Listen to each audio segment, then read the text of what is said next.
할렐루야. 오늘도 하나님과 말씀을 사모하며 예배 자리에 나오신 모든 성도님들을 예수님의 이름으로 축복합니다. 오늘 우리가 함께 읽을 말씀은 시편 45편의 말씀입니다.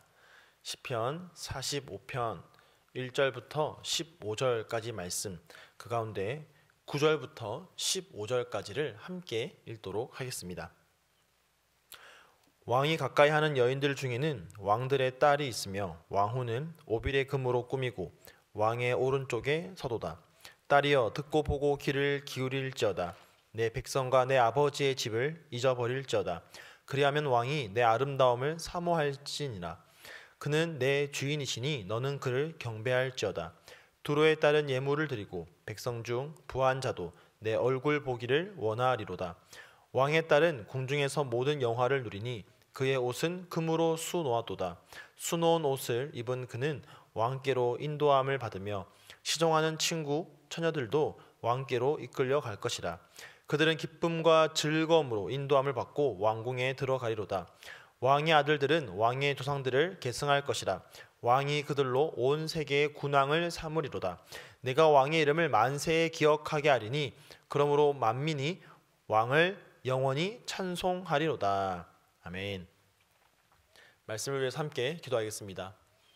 사랑의 주님 감사합니다. 오늘도 우리와 함께 하시는 임마누엘의 하나님을 찬양합니다. 주님께서 친히 오늘도 우리에게 말씀하여 주시니 그 말씀에 우리의 귀를 기울이고 주님을 사랑하는 마음으로 이 말씀을 들을 때에 이 말씀이 꿀보다 달아 우리의 인생 가운데에 가장 큰 즐거움이요 기쁨이 되어서 오늘 하루도 주님과 함께 기쁨 가운데에 그 영광의 즐거움을 누릴 수 있는 오늘 하루에 우리의 삶이 되게 하여 주시옵소서. 감사드리며 예수님의 이름으로 기도드립니다. 아멘.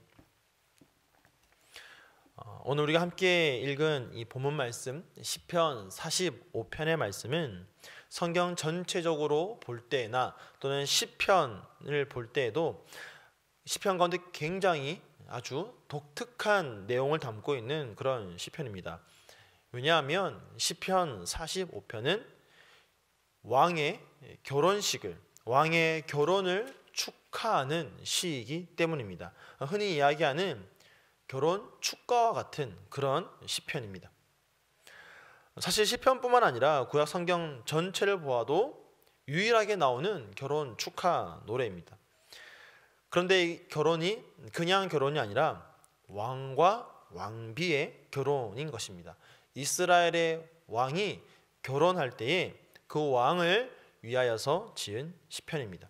즉 신랑으로서의 왕과 신부로서의 왕비를 축하하고 축복하는 노래가 바로 오늘 우리가 읽은 시편 45편입니다.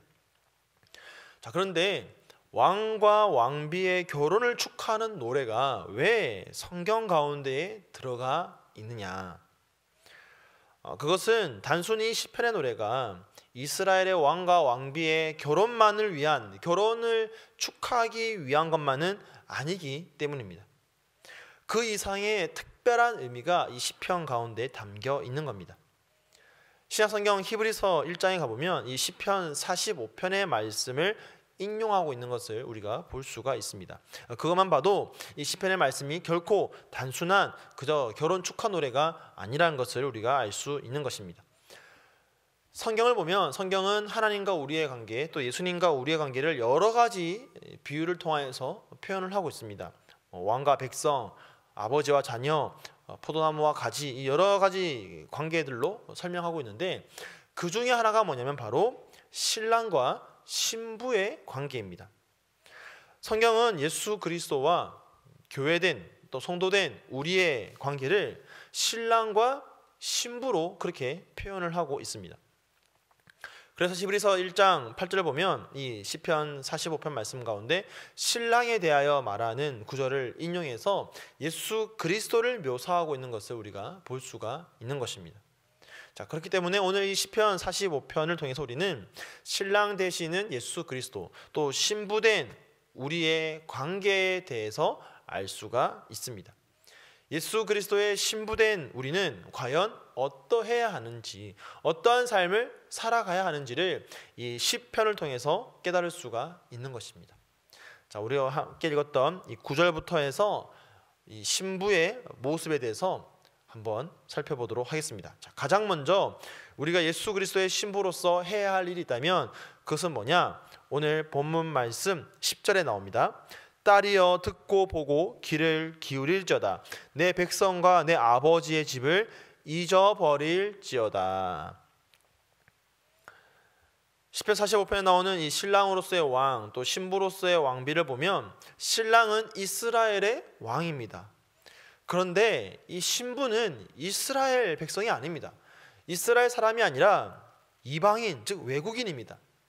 그래서 결혼식을 거행하면서 이 신부된 왕비에게 이렇게 말하는 것이죠. 내 백성과 내 아버지의 집을 잊어버릴지어다. 이제 결혼을 통해서 이스라엘 왕을 신랑으로 맞이하고 있기 때문에 신부된 여인은 가장 먼저 무엇을 해야 되냐? 나의 백성, 나의 아버지의 집을 잊어버려야 하는 겁니다. 왜냐하면 이제 그가 결혼하여서 살게 될 이 이스라엘이라는 나라는 자신이 살고 있던 나라와 전혀 다른 삶의 방식, 전혀 다른 가치를 가지고 살아가는 나라이기 때문입니다. 이스라엘과 주변 이방 국가는 전혀 다른 나라입니다. 오직 이스라엘만이 한 분, 하나님, 유일한 여호와 하나님만을 창조주요 지금도 우리를 다스리는 그런 유일신으로 모시고 섬기고 있었습니다. 반면에 이방 국가들은 어떻습니까? 여러 다른 신을 섬기고 있는 것이죠. 그렇게 이방 나라에서 다른 신을 섬기다가 온 이 여인은 이제 결혼이라는 이 결혼식을 통하여서 전혀 다른 삶의 방식, 전혀 다른 종교적인 믿음을 가진 이스라엘이라는 나라의 한 공동체가 한 공동체의 일원이 되는 것입니다. 그렇기 때문에 반드시 과거에 자신이 살던 나라의 모습, 자신이 살던 그 나라 백성들의 모습으로부터 떠나야 하는 것입니다. 그 아비의 집으로부터 떠나야 하는 것입니다. 본래 자신이 살고 있던 그곳의 문화와 종교는 다 잊어버리고 새로운 삶을 시작해야 하는 것입니다. 이것이 바로 올바른 결혼 생활을 할 수 있는 비결인 것이죠. 지금까지 자신이 살고 있던 그 나라에 자신의 조상들이 섬기던 신을 계속 섬긴다면 더 이상 이 결혼 생활을 유지할 수가 없는 겁니다. 이제는 그 신을 버리고 그의 신랑 되는 이스라엘 왕이 섬기는 이스라엘의 하나님을 섬기고 따라야만 하는 것입니다. 이것이 바로 신부가 갖춰야 할 첫 번째 자세요, 또 가장 중요한 자세가 되는 것입니다. 그러므로 바로 이것이 예수 그리스도를 신랑으로 모시는 신부된 우리가 갖추어야 할 첫 번째 자세요, 가장 중요한 자세가 되겠습니다. 우리가 예수 그리스도의 신부가 된다는 말은 예수 그리스도를 나의 구주, 나의 하나님으로 영접하여서 이제는 예수님과 연합한다라는 뜻입니다. 예수님을 영접하는 자는 과거의 삶의 방식은 버려야 됩니다. 과거에 가지고 있던 가치관은 버려야 됩니다. 내가 예수님 믿기 전에, 내가 인격적으로 예수님을 경험하기 전에 가지고 있었던 모든 생각과 각오는 다 잊어야 되는 것입니다. 그리고 이제는 예수 그리스도 안에서 새로운 삶을 살아가야만 하는 것입니다. 여전히 과거의 모습으로 살아서는 예수 그리스도의 신부된 삶을 살아갈 수가 없는 것입니다. 내 백성과 내 아버지의 집을 잊어버릴지라. 여러분, 이 말씀 보면 어떤 말씀이 떠오르십니까? 아브라함에게 하셨던 하나님의 말씀이 생각나지 않으십니까? 하나님께서는 아브라함을 찾아가셔서 이와 동일한 말씀을 하셨습니다. 창세기 12장 1절입니다. 여호와께서 아브라함에게 이르시되 너는 너의 고향과 친척과 아버지의 집을 떠나 내가 내게 보여줄 땅으로 가라.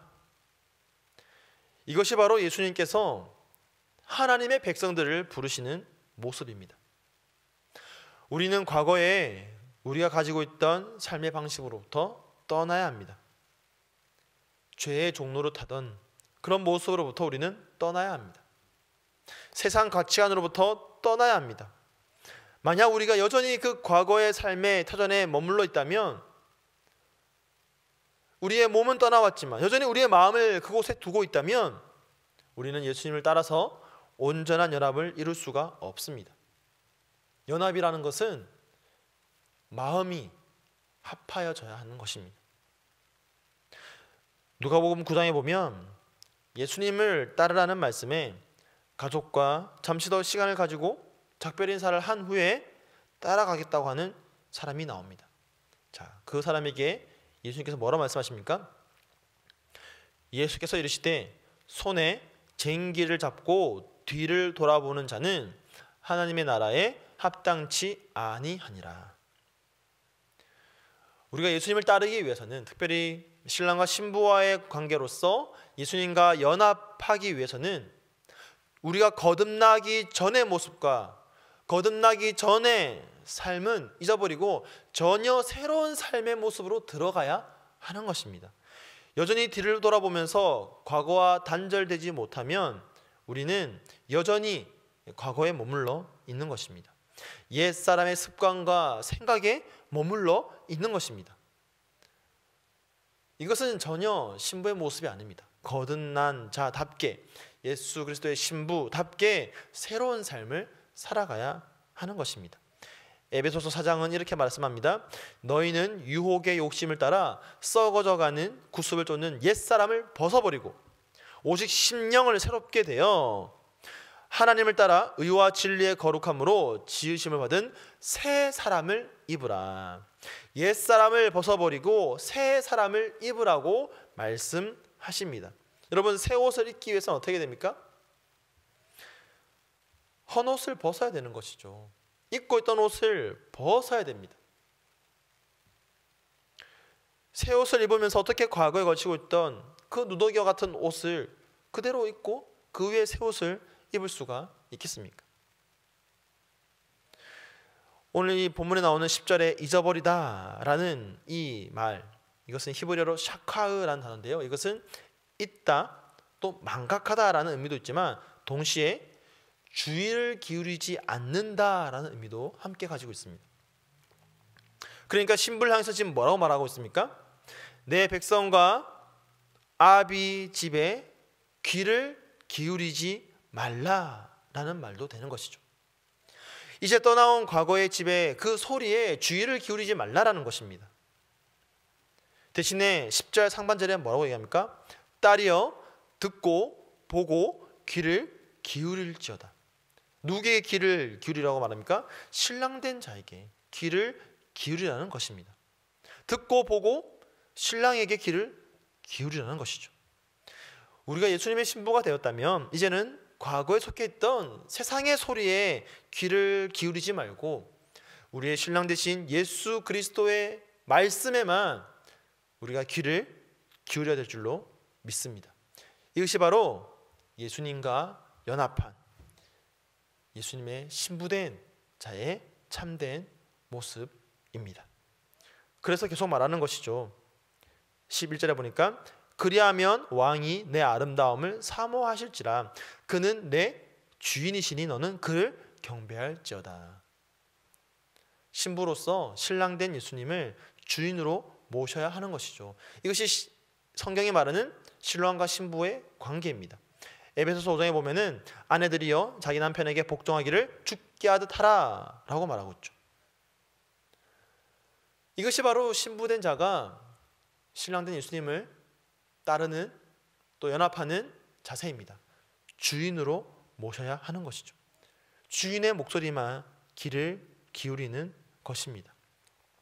그렇게 할 때에 우리는 그 예수님의 사랑을 온전히 받고 누리며 살 수가 있는 것입니다.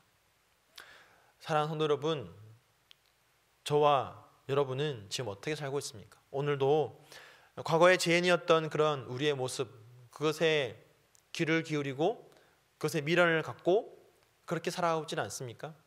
혹여나 그러하다면 이제는 과거의 우리의 모습은 잊어버리고 온전히 예수님을 우리의 주인으로 모시고 경배하면서 예수님의 신부된 자로서 새로운 삶을 살아갈 수 있는 그런 저와 여러분 되기를 간절히 축복합니다.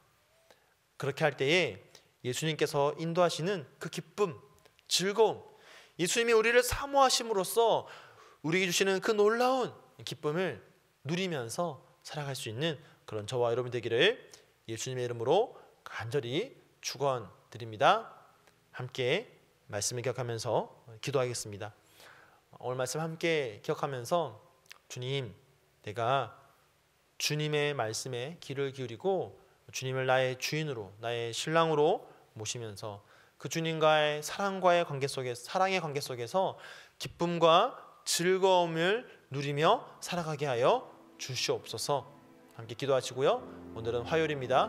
우리 주변에 아픈 환우분들을 위해서 함께 기도하시고 또 디모데 청년들을 위해서 우리 시간 합심으로 함께 기도하도록 하겠습니다. 함께 기도하겠습니다.